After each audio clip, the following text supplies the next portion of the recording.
बेनाम सा ये दर्द ठहर क्यों नहीं जाता, बेनाम सा ये दर्द ठहर क्यों नहीं जाता, जो बीत गया है वो गुजर क्यों नहीं जाता।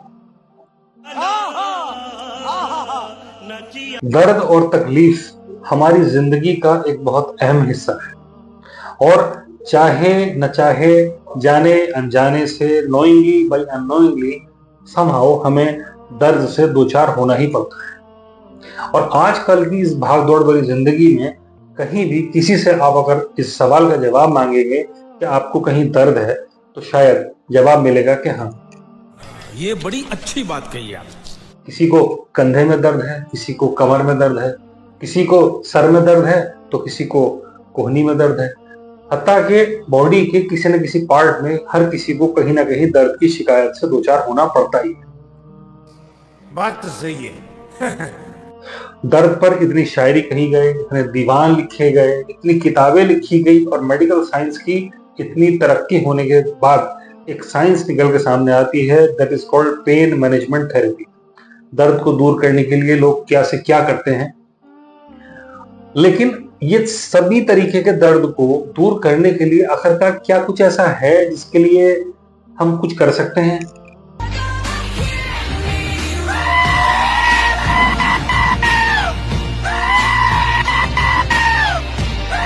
तो दोस्तों, आपको आज हम लेके चलते हैं किसी से मिलवाने, हमारी एक बहुत खास शख्सियत जो दर्द को दूर करने में महारत हासिल रखती हैं, या आप यूं कहें कि उनके हाथों में जादू है जो कि दर्द को खींच लेता है। तो आज मेरे साथ आप वेलकम कीजिए डॉक्टर श्रद्धा सिंह, जो नवाबों के शहर लखनऊ से जिनका ताल्लुक है और वो दून, पहाड़ों की नगरी देहरादून में काम कर रही हैं और लोगों को दर्द से दूर करने में, लोगों के दर्द से निजात दिलाने में उनकी मदद कर रही हैं। तो आइए वेलकम करते हैं डॉक्टर श्रद्धा सिंह का। अभिनंदन, आभार। मैं अमिताभ बच्चन आपका स्वागत करता हूं और शुरू करता हूं। मैडम, आपका बहुत बहुत धन्यवाद कि आप हमारे साथ इस पॉडकास्ट पे आए और आपका स्वागत है। Thank you so much sir कि आपने मुझे यहाँ पे इनवाइट किया और आज लोगों से रूबरू होने का ये इतना अच्छा मौका प्रदान किया मुझे कि मैं डायरेक्ट कांटेक्ट में आ पाऊँ लोगों का दर्द दूर करने के लिए, उनको अवेयर करने के लिए कि हमारा जो फील्ड है इससे लोग अवेयर नहीं है। मोस्ट ऑफ द केसेस में ऐसा आता है कि उन्हें नहीं पता है कि फिजियोथेरेपी है क्या। एक्चुअली इसका जो भी स्कोप बढ़ा है वो आफ्टर कोविड बढ़ा हुआ है। कोविड के टाइम पे लोग बहुत ज्यादा परेशान थे, लोग अवॉइड कर रहे थे, पेन किलर्स ले रहे थे। उसके बाद में धीरे धीरे करके जब उनका बॉडी पेन बढ़ा है, लोगों ने एडवाइस किया है कि आप फिजियोथेरेपी की तरफ जाइए। तो जब उन्होंने वो सेशन लिया है, उनको विदाउट पेन किलर दर्द से निजात मिलना है। बहुत अच्छे, बहुत अच्छे। तो इसलिए आजकल के लोग जो वर्किंग में हैं, जो एडल्ट्स हैं, मोस्ट ऑफ द केसेस उनमें सर्वाइकल पेन, सर्वाइकल रेडिकुलोपैथी, जिससे हाथों में नमनेस आना, फिंगर का काम करना बंद कर देना, दोनों हाथों में पेन, वर्क करने में प्रॉब्लम, ये सारे केसेस सामने आते हैं। इवन लॉन्ग टाइम सिटिंग की वजह से हमारी शियाटिक नर्व कंप्रेस होती है, जिस वजह से लोअर बैक पेन जाता है। कई बार ऐसा होता है कि पैरों में झंझनाहट महसूस होती है और वो दर्द परसिस्टेंट रहता है, फिर वो ठीक नहीं होता। आप कितनी भी पेन किलर ले लीजिए, पेन किलर आप एक टाइम तक ले सकते हैं, है ना। तो इसके सेशंस होते हैं कुछ, वो अगर आप लेते हैं तो उससे दर्द में रिलीफ मिलता है। बहुत बढ़िया। तो मैडम, आपने बहुत अच्छी बात हमें बताई और साथ ही आप हमें बताइए कुछ अपने बारे में बताइए। अभी मजा आएगा ना भिड़ो। जैसा कि आपने बताया, मैं डॉक्टर श्रद्धा सिंह लखनऊ से बिलोंग करती हूँ। बेसिकली वहीं की रहने वाली हूँ, लेकिन अभी फिलहाल मैं देहरादून में वर्क कर रही हूँ। HNB गढ़वाल से मैं पास आउट हूँ और यहीं पे वर्किंग के टाइम से मैं इससे पहले डिफेंस में भी वर्क कर चुकी हूँ।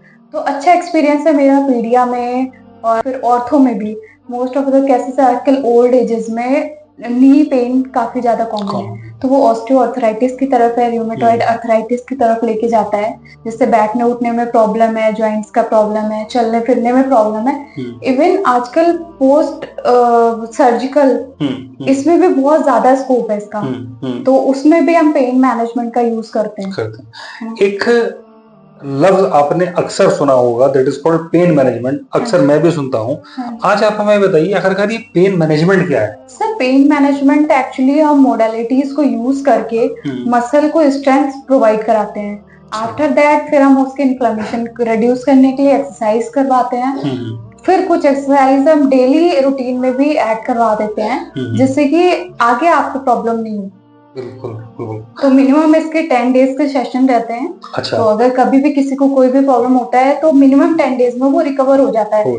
बस क्रोनिक कंडीशन नहीं होनी चाहिए। क्रोनिक कंडीशन होती है तो टाइम फिर जैसा पेशेंट है वैसा टाइम लेता है।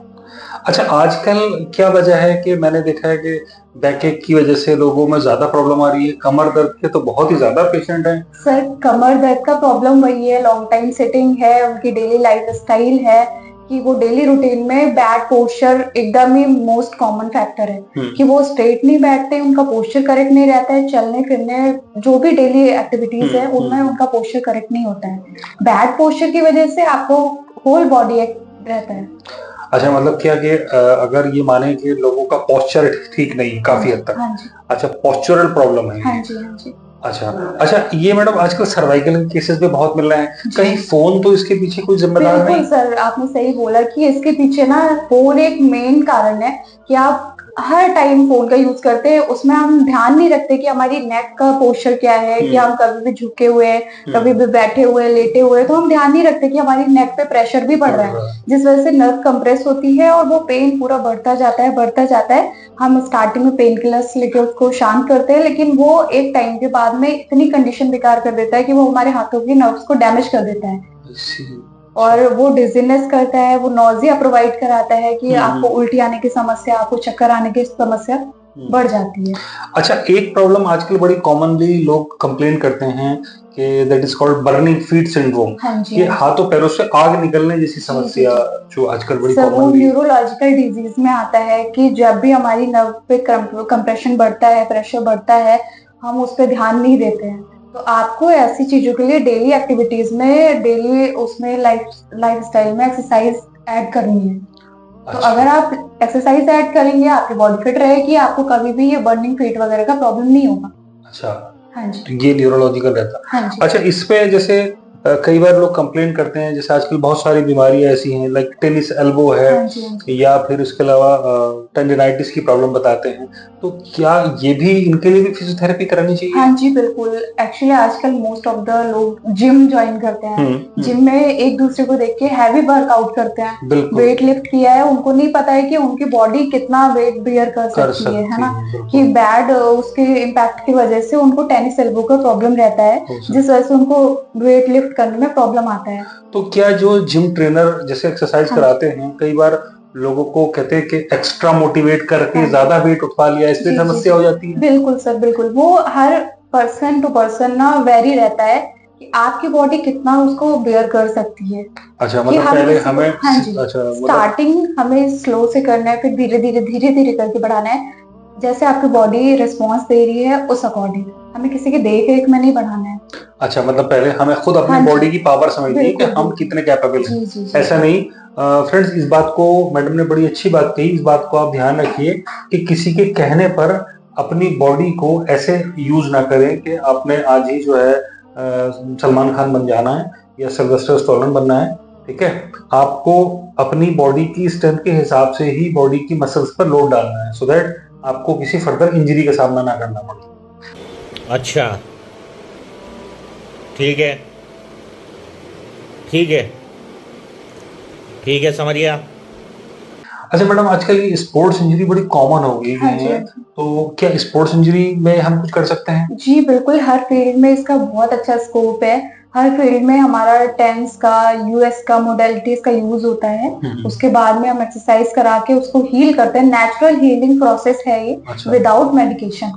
अच्छा, इसमें आप कोई मेडिसिन यूज नहीं करते हैं, मतलब ये ड्रगलेस थेरेपी है? हाँ जी, हाँ तो फ्रेंड्स, ये बड़ी अच्छी बात है क्योंकि आजकल लोग बहुत ज्यादा परेशान हैं कि उनको अगर पेन किलर खाते हैं या एंटी इंफ्लेमेटरी ड्रग्स हैं, कॉर्टिकोस्टेरॉइड हैं, इम्यूनोसप्रेसेंट है, वो आपकी लिवर को, किडनी को और इंटरनल ऑर्गन्स को डैमेज करने का काम करते हैं। जी जी और उसकी वजह से और ज्यादा डिफरेंट टाइप की कॉम्प्लिकेशन का आपको सामना करना पड़ता है। तो अगर इन सब चीजों से बचना हो, दवाइयाँ खाने से बचना चाहते हैं, तो आप ये चीज जरूर कराएं। तो क्या बात है सर, क्या बात है सर, क्या बात, ये बात है, अरे सर क्या बात है। मैडम आपने जब इतना बताया, आपने ये और बताइए कि कितने सेशन लेने पड़ते हैं? जैसे छोटी सी बात, जैसे बैक एक है, कमर में दर्द है, तो उसके लिए कितनी थेरेपी हमें लेनी पड़ती है? मिनिमम 10 डेज का टाइम आपको रखना है और हर सेशन में आपको हाफ एन आवर का टाइम लगता है। अच्छा। तो 10 डेज में आप इतना रिकवर हो जाएंगे कि आप खुद जो डेली एक्टिविटीज है वो खुद ही परफॉर्म कर सकते हैं। अच्छा, जो ये आप स्टेप्स करते हैं, क्या इनमें दर्द होता है, पेनफुल नहीं होता है? सर, कोई भी पेन नहीं होता है, ये पेनफुल बिल्कुल ही नहीं रहते हैं। कि आपको किसी चीज से डरना है तो ऐसा कुछ भी नहीं है, डरने वाला सेशन है ही नहीं। जैसे थेरेपी का नाम सुन के कई बार कीमोथेरेपी या रेडियोथेरेपी सुनते हैं, ऐसी फिजियोथेरेपी से लोग कई बार नहीं होते हैं ना कि वो बिल्कुल डिफरेंट पैटर्न है, इसी वजह से कि लोग अवेयर नहीं है उस चीज। अच्छा, कई बार जैसे जो कुछ लोगों की सर्जरी हो रखी होती है, या लेडीज का सिजेरियन सेक्शन हो रखा होता है, या गॉल ब्लैडर की सर्जरी है, ये कॉमन चीजें, उनके लिए भी उनके बाद किया जाता है। पोस्ट सर्जिकल मैनेजमेंट में आता है, जिसमें हम अगर मोडालिटीज की नीड है तो उसको यूज करेंगे, अदरवाइज हम एक्सरसाइज करा के नेचुरल हीलिंग कराते हैं। अच्छा, एक चीज और अक्सर मैंने देखी कि आईसीयू में जो पेशेंट एडमिट होता है उसको डॉक्टर चेस्ट फिजियोथेरेपी की एडवाइस करता है। हाँ जी, हाँ जी। तो ये कहाँ तक बेनिफिशियल होती है पेशेंट के लिए? सर ये बेनिफिशियल हर तरीके के पेशेंट में जिनको अस्थमा का है प्रॉब्लम है, most of the cases respiratory system का प्रॉब्लम है, उन लोगों में हम चेस्ट फिजियोथेरेपी करवाते हैं। अच्छा। तो वो आईसीयू के पेशेंट में उनको ब्रीदिंग प्रॉब्लम मोस्टली रहता है। अच्छा। तो उनको वेंटिलेटर से हम नॉर्मल रूटीन में ले जाने तक का सफर तय करते हैं। अच्छा, मतलब ये कि आप आईसीयू की क्रिटिकल कंडीशन से मेडिसिन के साथ साथ ये लेकर आप नॉर्मल में शिफ्ट हो सकते हैं। बिल्कुल। अच्छा, इसके अलावा काफी हद तक जैसे आजकल ज्यादातर लोगों को कॉन्स्टिपेशन, ब्लोटिंग या गैस फॉर्मेशन या डाइजेशन से रिलेटेड जो सारी समस्याएं होती है, क्या उसमें भी कुछ कर सकते हैं हम? सर इसमें एक्सरसाइज का ही मेन रोल है। अच्छा। इसमें मोडालिटीज का कोई भी यूज नहीं है, उसका रोल रहता है। अच्छा, इसमें कई चीजें होती हैं कि जैसे न्यूरोलॉजिकल डिसऑर्डर या सेरेब्रल पाल्सी है, या आपका ऑर्थोपेडिक की जो प्रॉब्लम्स हैं, इन सब चीजों में इफेक्टिव कहाँ तक है? सर ये तो 100% रिजल्ट है और वेरी टू करता है पर्सन टू पर्सन कि पेशेंट का हीलिंग पावर कितना है, उसकी विल पावर कितनी है, कि वो फेथ है उसको खुद पे या नहीं है।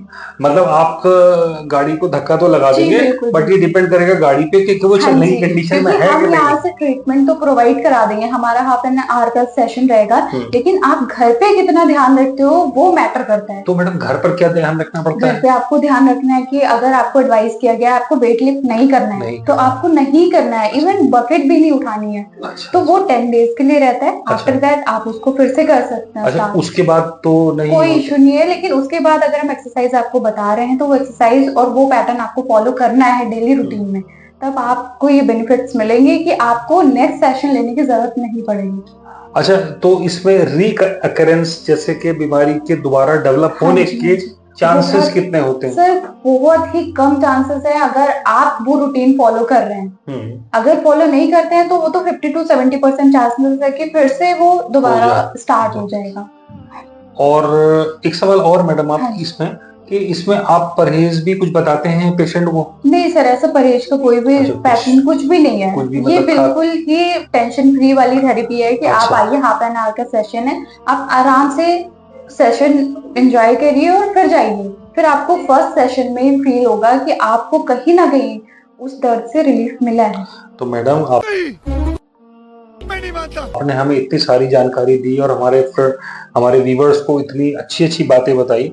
अगर कोई आप में से भी कोई ऐसा पेशेंट है या कोई ऐसा है जिसको अपॉइंटमेंट चाहिए, या कोई ऐसा चाहता है जिसको अपने दर्द से परेशान है, या कोई न्यूरोलॉजिकल डिसऑर्डर है, या ऑर्थोपेडिक कोई प्रॉब्लम है, इवन पीडिया में भी अगर कोई प्रॉब्लम बच्चों में भी, बच्चों में मैडम क्या सर बच्चों में भी तो मैडम आपने पीडिया के बारे में बताया। पीडिया की यानी कि छोटे बच्चों के लिए आप सभी ध्यान दें, जिनके घरों में छोटे बच्चे हैं उनके लिए आप क्या कर सकते हैं? सर उनके लिए भी हम मोडालिटीज का यूज करके फिर उनको एक्सरसाइज करवा के फिर हम उनको डेली रूटीन में करते हैं। लाइक जिनका हम्प बैक है, जिनको प्रॉब्लम है बैक का, जिसको आम भाषा में हम कहते हैं कुबड़ निकला हुआ, या उसको लिटरली लोग कहते हैं कुबड़ापन है, काइफोसिस काइफोसिस जिसको, हाँ है। जी, जिसको अच्छा, काइफोसिस का वर्ड यूज करते हैं, तो वो अगर प्रॉब्लम है बच्चों में तो वो भी बहुत जल्दी हील होती है। इवन 3 to 6 months का टाइम लेती है, लेकिन वो बिल्कुल ही हील हो जाता है। इवन कि लॉकनीज देखा होगा आपने, वो भी है, और भी कॉक्सवेरा, बल्गर, ये सारी चीजों का अच्छा, भी ये सारी ट्रीटमेंट भी रहता है। इसमें हाँ जी। मतलब इसके अलावा और फ्लैट फुट है, अच्छा, most of the flat- common, बच्चों में काफी कॉमन है फ्लैट common। फुट। इवन अगर आप 10 इयर्स के बच्चों तक का थेरेपी सेशन लेते हैं तो वो नेचुरली हील हो सकता है, अदरवाइज आपको 10 प्लस के लिए सर्जरी का ही सहारा लेना पड़ेगा। मतलब अगर आप सर्जरी, अक्सर एक कहावत कही जाती है कि अगर आप रास्ते में जा रहे हैं सफर के लिए और आपको हाईवे जाम मिलता है तो ऐसी कंडीशन में आपको बाईपास चुन लेना चाहिए। शाबाश बेटा, बहुत बढ़िया। तो आपको भी अगर सर्जरी का रास्ता ना इख्तियार करना हो तो उससे बचने के लिए आप एक रास्ता चुन सकते हैं, वो है doctor, it is called physiotherapy, जिसके थ्रू आप आने वाली सर्जरी से अपने आप को बचा सकते हैं। तो मैडम, आपने इतना सब कुछ हमें बताया, बहुत अच्छा लगा। जाते जाते आप हमारे व्यूअर्स को एक सवाल का जवाब और देखिए, क्योंकि मुझे लगता है कि बड़े इंटरेस्टिंग इस पॉडकास्ट को देख रहे होंगे सभी लोग। कई लोग अभी जिन्होंने हाई स्कूल पास किया है या 12th पास किया है या ग्रेजुएशन में है या साइंस बैकग्राउंड से हैं, कुछ लोग इसमें अगर अपना कैरियर बनाना चाहें तो ये किस तरीके से बेनिफिशियल है उनके लिए? तो ये तो बहुत अच्छा सवाल किया आपने। आजकल की जनरेशन में ये मोस्ट कॉमन हो गया है कि आप एमबीबीएस के लिए उतना एफर्ट नहीं डाल सकते। इवन अगर आपके पास पैसे का प्रॉब्लम आ रहा है, फाइनेंशियल इश्यूज है, तो आप एमबीबीएस की तरफ नहीं जा सकते हैं और मेडिकल सेक्टर इतना सोच भी नहीं सकते हैं। तो अगर आपको फिजियोथेरेपी का रास्ता चुनना है तो आप आफ्टर 12th नीट का एग्जाम दीजिए, नीट में अपीयर होइए, नीट में अच्छे मार्क्स लाके आप किसी भी अच्छे कॉलेज में बीपीटी में एडमिशन लीजिए। आफ्टर बीपीटी आप अपना सेटअप डालिए, आप नॉर्मल रूटीन में आ जाइए, आप अपना क्लिनिकल में आ जाइए, आप उसके बाद में एकेडमिक में अगर आपका इंटरेस्ट है तो आप एकेडमिक में आ भी सकते हैं। मतलब इसमें हायर स्टडीज भी हाँ जी, होती है? बिल्कुल बिल्कुल, मास्टर्स होता है इसमें, और उसके बाद में आपका पर्सनल चॉइस है कि आपको आगे कैसे बढ़ना है। और अगर इसमें हम एक आखिरी सवाल कि इसको अगर हम, कुछ लोग ऐसे होते हैं जिनको अब्रॉड जाने का बड़ा मन होता है, अगर हम बाहर देखें फॉरेन कंट्रीज में तो वहाँ और इंडिया से कंपेयर करें तो वहाँ पर कैसा स्कोप है? सर, फॉरेन कंट्रीज में इंडिया से बहुत अच्छा स्कोप है, बहुत बेटर है।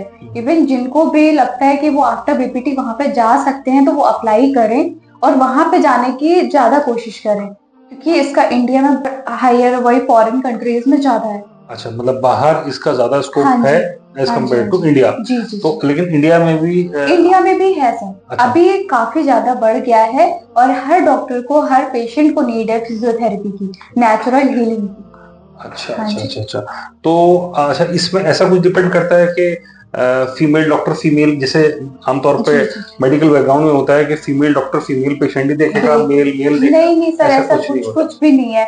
आप फीमेल मेल इसमें मैटर ही नहीं करता है, क्योंकि आप बस पेशेंट ठीक होना चाहिए, वो किससे ठीक हो रहा है ये मैटर ही नहीं। मैं जैसे सपोज अपनी बात करूं कि 6 फीट का टॉल डार्क एंड हैंडसम, अब मेरी जो मसल्स हैं उनको आप कैसे एडजस्ट कर पाओगे? बिल्कुल हैंडल कर लेंगे, वो हमारा टेक्निक है, हमारा पावर है। अच्छा। कि हमें उसको कैसे स्टार्ट करना है, कैसे एंड। बहुत अच्छी बात कही, पावर है, क्योंकि पावर है, नारी सशक्तिकरण है, वीमेन एम्पावरमेंट है।